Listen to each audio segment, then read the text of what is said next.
Até a Distância é uma adaptação das atividades de assistência técnica e extensão rural do Bahia Produtiva, projeto do Governo do Estado da Bahia, por meio da Secretaria de Desenvolvimento Rural do Estado da Bahia, executado pela CAR, Companhia de Desenvolvimento e Ação Regional, com recursos provenientes de acordo de empréstimos com o Banco Mundial.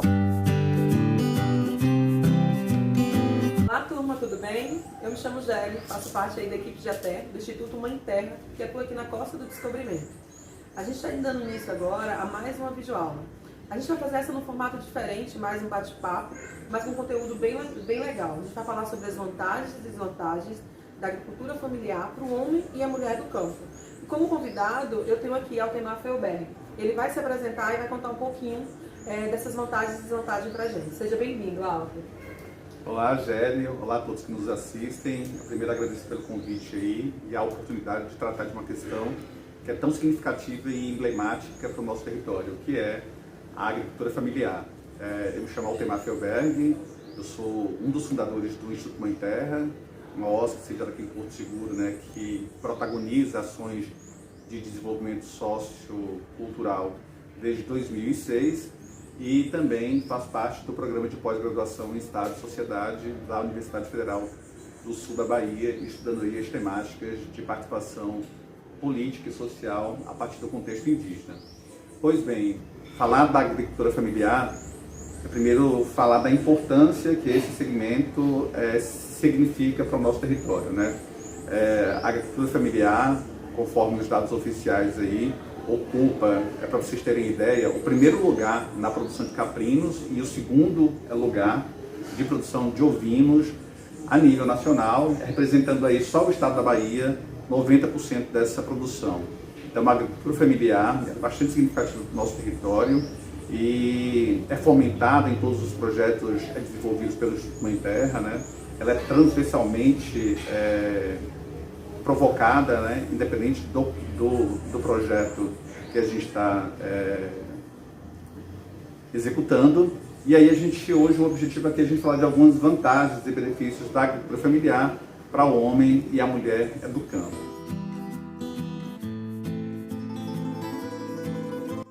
O primeiro diz respeito à segurança e soberania alimentar, né?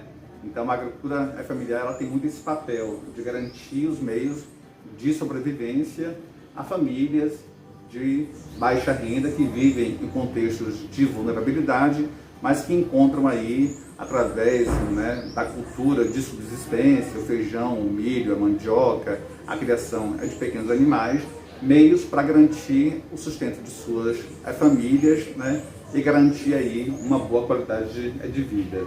Essa segurança alimentar, quando a gente fala, ela é bem bacana, porque ela não se trata só da gente pensar na agricultura como uma oportunidade de renda, mas de garantir a esse agricultor e essa agricultora qualidade naquilo que ele come, porque ele sabe exatamente de onde veio, como foi cultivado, como foi plantado, que semente era aquela, né? Então isso garante realmente na prática o acesso a essa alimentação. Muitas vezes a gente só enxerga na agricultura, né, a renda, mas a renda ela é importante e ela é sim, eu acho que talvez o primeiro objetivo, mas tudo que fica para aquela família enquanto alimento, enquanto aquilo resultado do que aquela comunidade produz, ele é muito importante para garantir essa segurança que a gente busca, tanto essa soberania que a gente luta tanto para ter. Exatamente. E nesse contexto pandêmico que a gente vivencia, ficou cada vez mais evidente o papel e a importância, né, de a gente fomentar projetos e iniciativas voltadas aos quintais produtivos, às hortas agroecológicas, né, às hortas urbanas,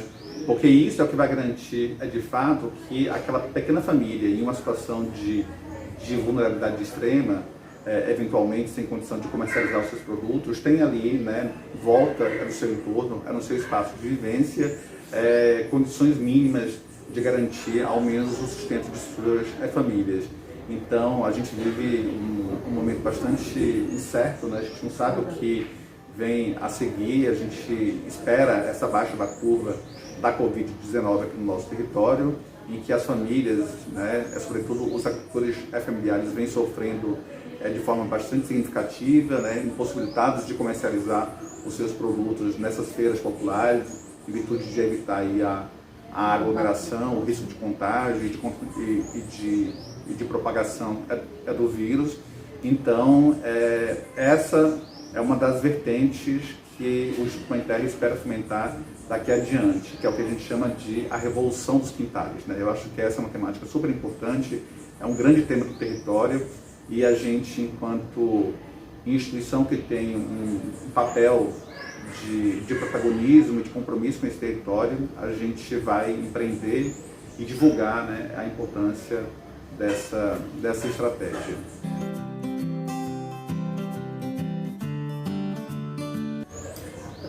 Bem, a outra questão que a Géry já antecipou tem a ver com a diversidade dos alimentos. A agricultura familiar tem muito isso, né? Eu acho que com as sementes crioulas, com as punks, que são aquelas hortaliças, aquelas plantas comestíveis que têm propriedades, inclusive, medicinais.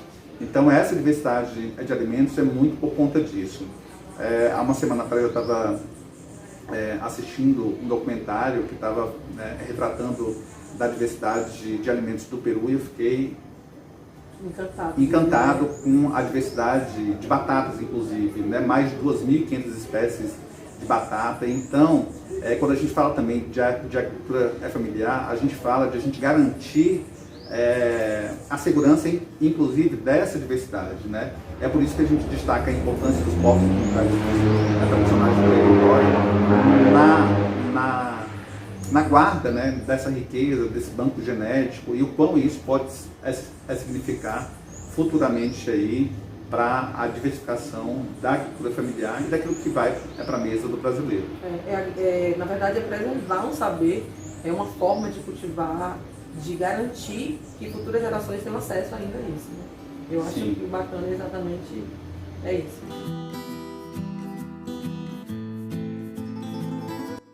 Um terceiro ponto que eu acho que é importante a gente destacar, Géry, tem a ver com a preservação de hábitos alimentares e saudáveis.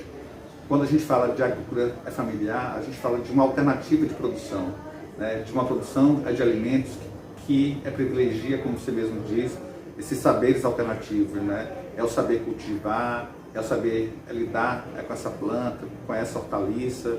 Então, é um produto que tem um diferencial. E esse diferencial, que é o que a gente vem buscando, né, que é essa produção agroecológica, ainda é um grande tabu. A gente sabe que é um desafio ainda para esses pequenos produtores deixarem de produzir sem uso de agrotóxicos, de pesticidas, mas a gente sabe que é possível, né? O selo orgânico aqui do município de Porto Seguro vem mostrando isso, né?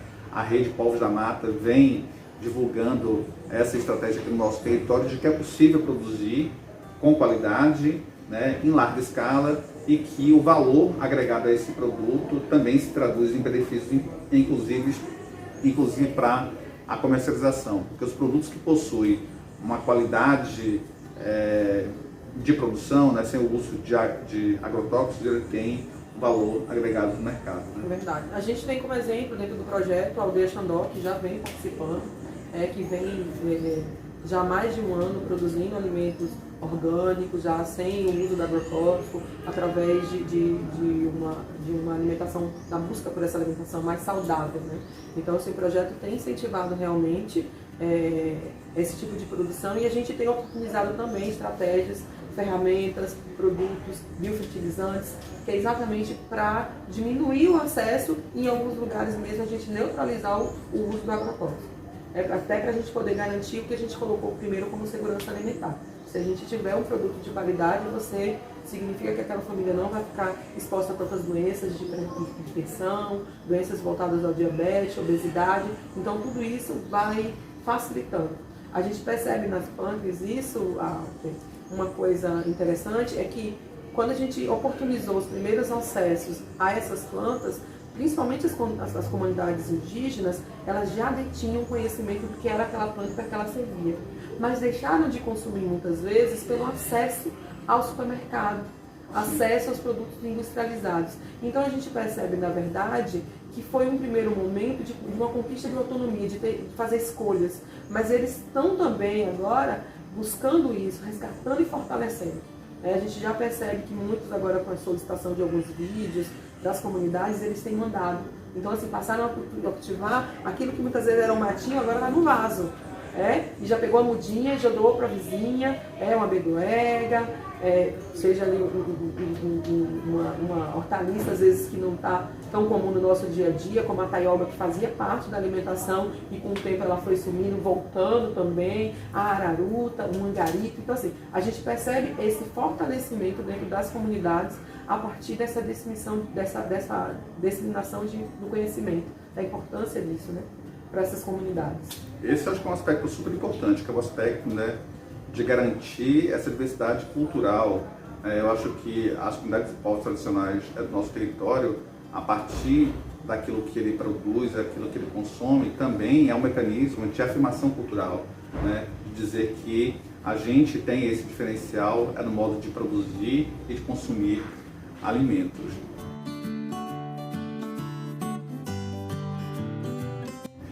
Um outro aspecto bastante interessante, a gente vive em um território de uma riqueza natural extraordinária, né? A gente é um dos maiores destinos turísticos do país e isso se deve basicamente à nossa mata, aos nossos rios, aos nossos mangues, né? Aquilo tudo que é rico, né? Biologicamente falando. E aí a agricultura familiar tem muito também esse papel, né, de fazer o uso sustentável desses recursos naturais. À medida que a gente produz alimentos de forma associada, né, com a vegetação existente, com o entorno existente. A gente chama de sistemas agroflorestais, que a gente também já vem implantando em algumas áreas, acho que é isso, né? Exatamente. Então, esse sistema a gente já vem implantando. Então, em pequenas áreas você consegue plantar árvores maiores, né, da Mata Atlântica mesmo, você consegue trazer o aipim, consegue trazer o acana, consegue trazer a banana, e você consegue trazer o feijão, consegue trazer o milho. Sim. Então você traz uma diversidade muito grande para um espaço às vezes muito pequeno, de um 100%. Né? E essa preservação está muito associada também ao uso de tecnologias e de técnicas de produção que não agridem o meio ambiente, né? Claro. A gente sabe que as técnicas de produção de alimentos em larga escala, que é o agronegócio, né, ele gera um dano bastante significativo ao É um impacto ambiental muito grande mesmo a monocultura em si, né?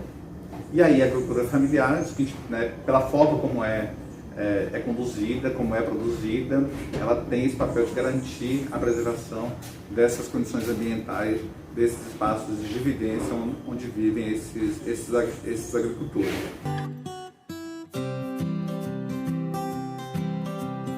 E tem a questão importante, né, que é também a geração de emprego, de renda para essas famílias que vivem aí de comercializar os seus produtos em feiras, em mercados, né, expondo em feiras. E eu acho que a agricultura familiar, a gente vivenciou, né, por volta da década de 70, o que a gente chamou de êxodo rural no nosso território. A gente vê hoje um movimento de valorização dessas feiras, né, dessa produção. Então tem muita família que hoje consegue se manter muitíssimo bem, ter uma condição de vida, uma qualidade de vida bastante razoável a partir da agricultura familiar.